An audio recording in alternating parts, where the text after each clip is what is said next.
বিরতির পর স্বাগত। কনফেডারেশন অফ ইন্ডিয়া ইন্ডাস্ট্রির উদ্যোগে সিআইআই রাবার কম্পোনেন্ট এক্সপো 2025 অনুষ্ঠিত হয়। প্রদীপ জ্বালিয়ে অনুষ্ঠানটির সূচনা করেন উপস্থিত অতিথিরা। হাপানিয়াস্থিত আন্তর্জাতিক মেলা প্রাঙ্গণে মাল্টিপারপাস হলে সিআইআই রাবার কম্পোনেন্ট এক্সপো অনুষ্ঠিত হয়, যেখানে রাবার সহ আরো বিভিন্ন বিষয় নিয়ে আলোচনা করা হয়। এছাড়া যে প্রদর্শনীর আয়োজন সেখানে করা হয়েছে, সমস্ত প্রদর্শনীটি তিনি ঘুরে দেখেন, প্রত্যেকের সাথে তিনি কথা বলেন। অন্যদিকে রাবার উৎপাদন, রাবার চাষ কিভাবে আগামী দিনে আরো এগিয়ে নিয়ে যাওয়া যায় সেই বিষয়টা নিয়েও কিন্তু হয় এই দীর্ঘ আলোচনায়।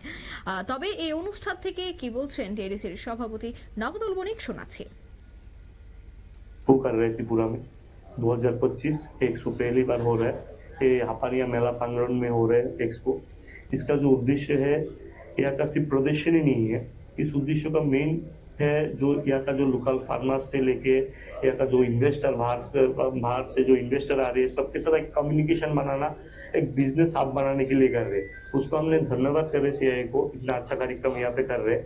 और इससे क्या होगा, त्रिपुरा का जो अभी एक रबर पार्क था बुद्धजंगनगर आरके नगर में, लास्ट 5 साल में सरकार का इतना इच्छा था, यहाँ पे लास्ट 5 साल में इतना सारा फैक्ट्रीज आया, इतना सारा इन्वेस्ट आया, जो रबर पार्क में अभी कोई वैकेंट लैंड ही नहीं है।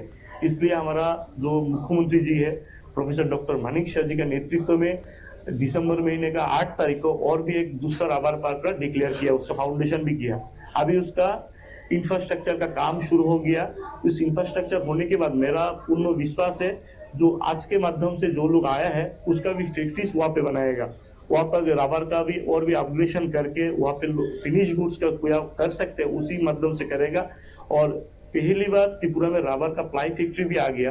पहले तो रबर शीट बना रहा था, स्क्रैप बना रहा था, उससे फिनिश गुड बना रहा था, लेकिन जो रबर वुड है उसको फार्मर्स क्या करेगा, इतना दिन तक लकड़ी के हिसाब से यूज कर रहा था।